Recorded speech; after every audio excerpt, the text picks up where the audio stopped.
Hello, my name is Bill Haley for Haley 2024 The Movement's Government Reform Ideas. Now this video is going to be on about a 5 to 7 minute video about a rating system and transportation. We separate all government power into 30 sectors. Transportation is one of the 30 sectors. Let's go over that really rapidly. Here's 15 on this screen. You can pause and read over that if you wish.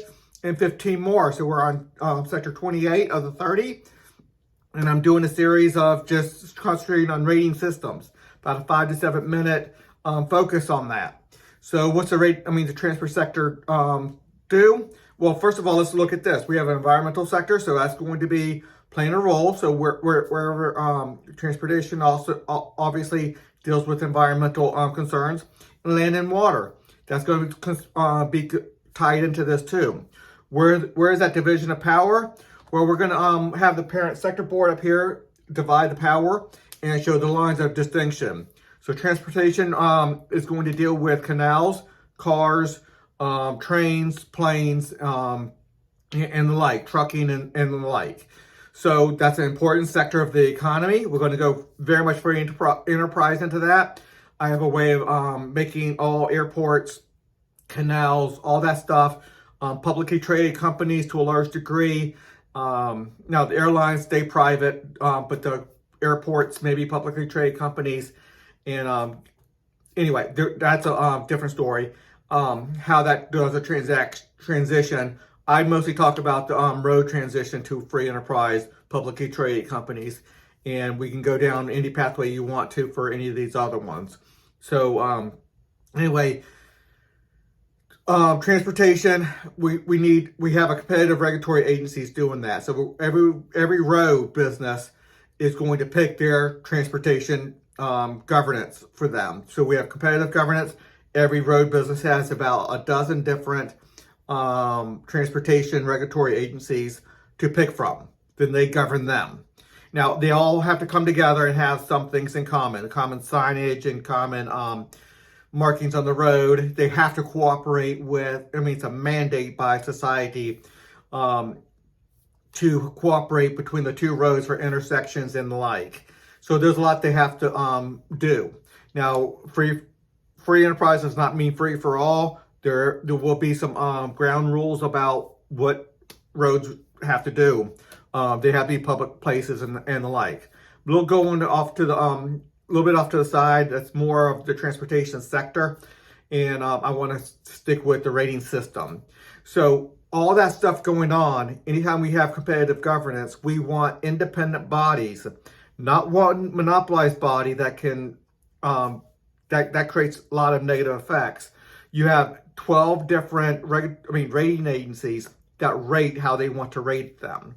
So you gather with 5 to 15% of your fellow citizens in your locality, in your state, or the federal government, and you get a rating agency. And what that does is they rate, they assess. This one, they're going to assess how well all these roads are. Do they have beautification? Are they safe? Are they well marked? Do they have too many potholes? Are they what's going on there? Are the lights good? All the stuff. Now, obviously, there's going to be some things that have to be standardized. Red always means stop. Green always means go. Yellow always means caution. I'm not going to get into it all. There are going to be some standardization that they have to go with. The sector board at this level, the representatives of all the competitive governance send up there to make some decent standards that all of them have to live under. Now, the rating system is going to give a lot of good information on there. Now, the rating system is also going to be able to, let me say it this way, from a wide variety of perspectives, all different perspectives, 12 different perspectives if there's 12 rating agencies. So they all look at it a little bit differently. I look at it different than my neighbor versus the guy down the street. There's a lot of ways to look at how to rate, the philosophy of how to rate, and what the desired outcome should be. So that's all important.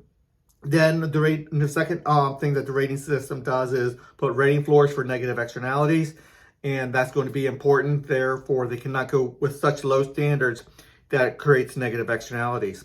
Another thing they do is they can put somebody through the court system with prosecutors in the courts. They have their own judicial, legislative, and executive powers, and that's for low integrity stuff, fraud, abuse, self-dealing, and the like.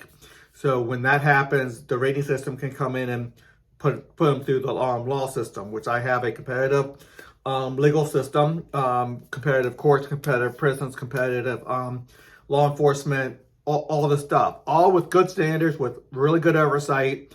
Look at that. Don't just assume that it's a free-for-all. I have a structure that allows free enterprise to work, but a free enterprise is not a free-for-all. We got societal oversight. Anyway, I'm already 5.5 minutes. That's about my limit on one on these. You can pause and read over the rating agencies and how that works. You can read over the rating system, see how that works, and see the parent sector board and read some of those. Everything's on my website. That's really well explained. So please look over my website at haley2024.org. And until the next video.